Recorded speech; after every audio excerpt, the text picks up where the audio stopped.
ಅವ್ರೇನು ಗೌಡ್ರು, ಅವರು ಸದಾನಂದ ಗೌಡ್ರು, ಮಂಗಳೂರು ಕಡೆಯವ್ರು ಗೌಡ್ರು ಅಂತ ಯಾರು ಹೇಳೋದಿಲ್ಲ. ಏನಿದ್ರು ನಮ್ಮ ಹಳೆ ಮೈಸೂರು ಪ್ರಾಂತವ್ರನ್ನೇ ಒಕ್ಕಲಿಗರು ಅಂತ ಹೇಳ್ತಕ್ಕಂಥದ್ದು. ಸದಾನಂದ ಗೌಡ್ರ ಬುದ್ಧಿನೂ ಹೆಂಗೈತೆ ಅಂದ್ರೆ ವಕ್ರ ಬುದ್ಧಿ. ಅವರು ಕೇಂದ್ರ ಸಚಿವರಾಗಿ ಮುಖ್ಯಮಂತ್ರಿಗಳಾದಾಗ ನಾನು ಬಾಗಿಲು ಕಾಯ್ಕೊಂಡು ಕೂತಿದ್ದಿದ್ದು ಅವ್ರಿಗೆ. ಹೊಯ್ಸಳ ಮೈದಾನದ ಕೆಂಪೇಗೌಡ ಜಯಂತಿಗೆ ಜನರನ್ನ ಗಣ್ಯರನ್ನ ಬರ್ಲಿಕ್ಕೆ ಅಡ್ಡ ಹಾಕಿದ್ರಂತೆ ನೀವು. ಸದಾನಂದ ಗೌಡ್ರಿಗೆ, ಸ್ವಾಮೀಜಿಗಳನ್ನ ಬರಬೇಡ ಅಂತ ನಾನು ಮನವಿ ಮಾಡಕ್ ಆಗ್ತದ?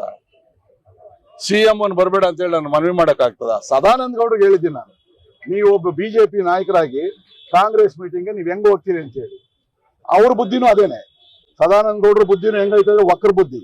ಅವರು ಕೇಂದ್ರ ಸಚಿವರಾಗಿ ಮುಖ್ಯಮಂತ್ರಿಗಳಾದಾಗ ನಾನು ಬಾಗಿಲು ಕಾಯ್ಕೊಂಡು ಕೂತಿದ್ದಿದ್ದು ಅವ್ರಿಗೆ. ಅರ್ಥವಾಯ್ತಾ? ನಾವ್ ಹೇಳಿದ್ವಿ, ನಾವು ಪ್ರತಿ ವರ್ಷ ನಾವು ಮಾಡ್ತಾ ಇದ್ವಿ ಅಂತ ಹೇಳಿದ್ರೆ ಇವತ್ತು ಅವ್ರಿಗೆ ಜಾತಿ ಅಭಿಮಾನ ಬಂದ್ಬಿಟ್ಟೈತೆ. ಅವ್ರೇನು ಗೌಡ್ರು, ಅವರು ಸದಾನಂದ ಗೌಡ್ರು, ಮಂಗಳೂರು ಕಡೆಯವ್ರು ಗೌಡ್ರು ಅಂತ ಯಾರು ಹೇಳೋದಿಲ್ಲ. ಏನಿದ್ರು ನಮ್ಮ ಹಳೆ ಮೈಸೂರು ಪ್ರಾಂತವ್ರನ್ನೇ ಒಕ್ಕಲಿಗರು ಅಂತ ಹೇಳ್ತಕ್ಕಂಥದ್ದು. ಸದಾನಂದ ಗೌಡ್ರಿಗೆ ಹೇಳಿದ್ರು ಕೂಡ ಬಂದವ್ರೆ ಅಂತ ಹೇಳಿದ್ರೆ ಅವರು ಕೂಡ ಸಂಸದರ ತರನೇ ಅವ್ರದ್ದು ಕೂಡ ವರ್ತನೆ ಅಂತ ಹೇಳಿ ಆಗ್ತಾ ಇದೆ. ನಾನು ಅದನ್ನ ಖಂಡಿಸ್ತಾ ಇದ್ದೀನಿ. ಸದಾನಂದ ಗೌಡ್ರ ಇಲ್ಲಿ ಬರ್ಬೇಕಾಗಿತ್ತು. ಈಗ ಸಿಎಂ ನಾವ್ ಹೇಳಿದ ತಕ್ಷಣ ಬರ್ಲಿಲ್ವೇ? ಬಂದು ನಮ್ಮ ಸನ್ಮಾನ ಸ್ವೀಕಾರ ಮಾಡ್ಲಿಲ್ವಾ? ಆಯ್ತು, ಅಲ್ಲಿ ಹೋಗಿ ಬರ್ಬೇಕಾಯ್ತಲ್ಲ ಸದಾನಂದ ಗೌಡ್ರು. ಈ ತರದವರಿಂದಾನೇ ಇವತ್ತು ನಮ್ಮ ಪಾರ್ಟಿ ಹಾಳಾಗಿ ಹೋಗ್ತಾ ಇರೋದು. ಈಗ ಈ ಸತೀಶ್ ಅವರು ನೀವು ಉಚ್ಚಾಟನೆ ಮಾಡಿದ್ರೆ ಸರ್? ಉಚ್ಚಾಟನೆ ಎಲ್ಲ ಅವ್ನ ತಲೆಯಲ್ಲೇ ಇಲ್ಲ, ನಮ್ಮ ತಲೆಯಲ್ಲೇ ಇಲ್ಲ. ನಮ್ಮ ಸ್ಥಳೀಯವಾಗಿ ಉಚ್ಚಾಟನೆ ಮಾಡಾಕಿದ್ವಿ ಅದ್ರ ಕಡೆಗೆ. ಅಂತವ್ರನ್ನ ಇಟ್ಕೊಂಡ್ರೆ ಪಕ್ಷ ಉದ್ಧಾರ ಆಗ್ತದೇನ್ರಿ? ಅವರು ಇವತ್ತು ಕಾಂಗ್ರೆಸ್ ಹೋಗವ್ರೆ. ಅವರು ಕಾಂಗ್ರೆಸ್ ನೋಡ್ರಿ ಏನ್ ಮಾಡ್ತಾರೆ ಅಂತ ಹೇಳಿ, ಅವನು ನಾನೇ ಗೆಲ್ಸಿ ನಾವೇ ಇದು ಮಾಡೋಂಥವ್ರು ಹಿಂಗ್ ಮಾತಾಡ್ತಾರೆ. ಏನ್ ಅವ್ನು ಮಾತಾಡೋದು ನೋಡ್ಬೇಕಪ್ಪ. ಅದ್ರಲ್ಲಿ ನಿನ್ ಟಿವಿಯಲ್ಲಿ ಅಂತೂ ಹಿಡ್ಕೊಂಡೇ ಇರ್ತೀವಿ, ಯಾವಾಗೂ ಮಾತಾಡಿದ್ ಆಗ್ತಾನೆ ಇರ್ತಾರಲ್ಲ ಕಡೆ. ನಾನು ಟಿವಿನಲ್ಲಿ ಜಾಸ್ತಿ ಮಾತಾಡೋಲ್ಲ, ಇವತ್ತೇ ಮಾತಾಡೋದು. ಮತ್ತೆ ನಾನು ಯಾವತ್ತೂ ಕೂಡ ತಿರ್ಗಾ ಅವ್ರು ಏನಾದ್ರು ಮಾತಾಡಿದ್ರೆ, ಸಂಸದರು ಮಾತಾಡಿದ್ರೆ ಕೌಂಟರ್ ಕೊಡ್ತೀನಿ. ಈ ಚೋಟಾ ಪೋಟಕ್ಕೆಲ್ಲ ನಾನು ಉತ್ತರನೇ ಕೊಡಲ್ಲ. ಸತೀಶ್ ಅವರು ಸ್ವತಂತ್ರ ಬಂದಿದೆ ಅಂತ ಹೇಳಿ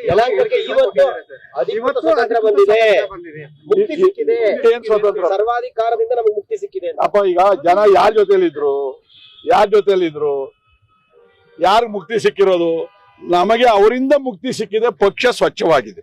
ಇವತ್ತು ಭಾರತೀಯ ಜನತಾ ಪಾರ್ಟಿ ಸ್ವಚ್ಛಂದವಾಗಿದ್ದೀವಿ. ನಮಗೆ ಸ್ವತಂತ್ರ ಸ್ವಲ್ಪ ಸಿಕ್ಕಿರ್ತಕ್ಕಂಥದ್ದು.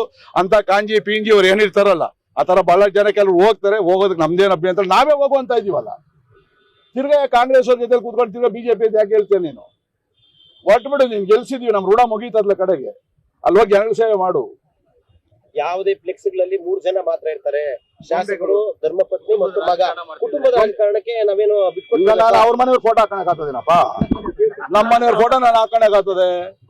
ಈಗ ಸೋನಿಯಾ ಗಾಂಧಿ ಹಾಕ್ತಾರೆ, ಪ್ರಿಯಾಂಕಾ ಗಾಂಧಿ ಹಾಕ್ತಾರೆ, ರಾಹುಲ್ ಗಾಂಧಿ ಹಾಕ್ತಾರೆ, ದೇವೇಗೌಡರು ಹಾಕ್ತಾರೆ, ಕುಮಾರಸ್ವಾಮಿ ಅವ್ರು ಹಾಕ್ತಾರೆ, ನಿಖಿಲ್ ಕುಮಾರಸ್ವಾಮಿ ಅವ್ರು ಹಾಕ್ತಾರೆ.